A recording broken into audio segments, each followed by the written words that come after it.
Ladies and gentlemen, honorable judges and viewers, the COVID-19 pandemic in 2020 changed how educational works. The Indonesian government led by Minister Nadiem Makarin has a new strategy to change the educational system because of the learning loss after the pandemic and introduced a new approach called Kurikulum Merdeka, which was before Kurikulum 13. It lets teachers change how they teach to fit students better by the special program called a differentiation test, which decide what materials each student should need to learn. This means even if kids are in the same grade, they might learn different things, which help them learning at their own pace. This change make education more flexible and gives all students a fair chance to do their best, especially after the pandemic disruption. It allows teachers to adapt their teaching method to suit individual students, making educational more flexible and accommodating of diverse learning style. By grouping students based on their individual abilities, we can tailor the curriculum to meet their specific needs. This ensures that no child is left behind and every child gets the support they require to succeed. The Curriculum Merdeka approach fosters a healthy and motivating learning environment. When students are placed in the classes with peers of similar abilities, they are more likely to feel challenged, engaged, and motivated to excel. This friendly competition encourages them to strive for improvement. In a traditional age-based system, students are often held back by the pace of the class, either because it's too slow or too fast for their level. By grouping competency eliminates this issue, ensuring that students are always appropriately challenged. It is one of the process government want to move education which based on the competence and intelligence. Ladies and gentlemen, we believe that every child is unique with their own individual strengths and weaknesses. Regarding the development of social skill and the interaction with peers at the same age, we believe that this aspect can still be cared for within our proposed system. School can organize extracurricular activities, sport, and social events that bring together children of various competency and intelligence level. This way, we can ensure that students have ample opportunities to socialize and build strong interpersonal skill while receiving personal academic instruction. Addressing the potential exacerbation of inequality, we emphasize that our proposal intends to address this issue rather than perpetuate it. By grouping students based on their abilities, we can tailor educational support and resources to meet their specification needs. This target approach can help bridge the gap between disadvantaged and disadvantaged students, ultimately promoting greater equality in the educational system. I would like to introduce an important fact into this debate that highlight that varying educational philosophies in different parts of the world. While in the United States and some other countries may have a significant emphasis on intelligence-based educational system, it is essential to recognize that educational approach can vary widely from one country to another country. For instance, in the United States, intelligence-based educational system often prioritize individualism and personal achievement. This approach may focus on nurturing the talents and potential of each student to excel their chosen fields.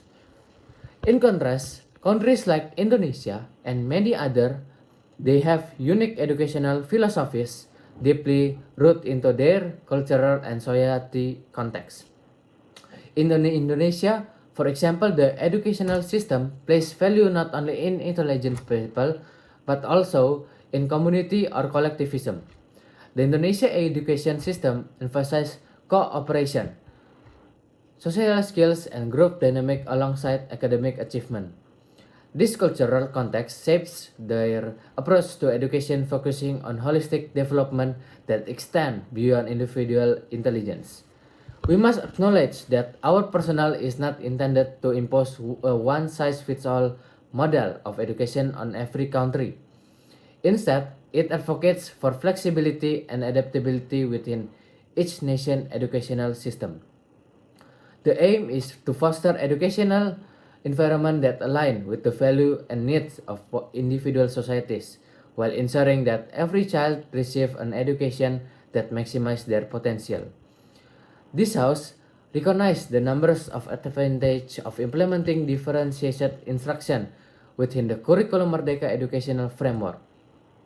We context that differentiated instruction, which tailors teaching to individual students' needs, it offers substantial benefits, including the fulfillment of each student requirements, maximize of the quality of student learning, increase student motivation, enhance the student engagement and focus. It help the student ability to relate their learning to life situation. Furthermore, differentiated instruction foster the development of self-management skill among students, empowering them to take responsibility for their learning and set personal targets for the academic improvement. Lastly, our proposal can reduce the negative consequence of age-based bullying and peer pressure. In traditional school, students often face bullying or social exclusion based on their perceived academic ability or development difference and make them bullied. By grouping children based on the competency and intelligence, we can minimize these harmful social dynamics, creating a more inclusive and supportive atmosphere. In conclusion, ladies and gentlemen, our proposal to abolish primary and middle school years that group children based on age in favor of grouping them by competency and intelligence stands benefit all stakeholders, students, teachers, and society as a whole. It encourages personal learning, creates motivating environments, supports educators, and reduces the social pressure faced by student and family. We firmly believe that this change can pave the way for a brighter future, more inclusive and effectively educational future. Ladies and gentlemen, while age-based grouping has indeed been in practice for centuries, we must not cling to traditional at the expense of programs. The world is changing rapidly and so are the demands placed on our educational system. We should be open to innovative ideas that have the potential to better prepare our children for the future. Our proposal seeks to address the development needs for our educational system by grouping children based on the competency and intelligence. And Curriculum Merdeka framework present a vision for a more responsible and inclusive educational system. While respecting the diversity of educational philosophies globally, our proposal champion flexibility and adaptability aiming to meet the values and needs of each society. We firmly believe that more inclusive and accessibility educational future, ensuring that every child receives the education they deserve. Thank you for listening.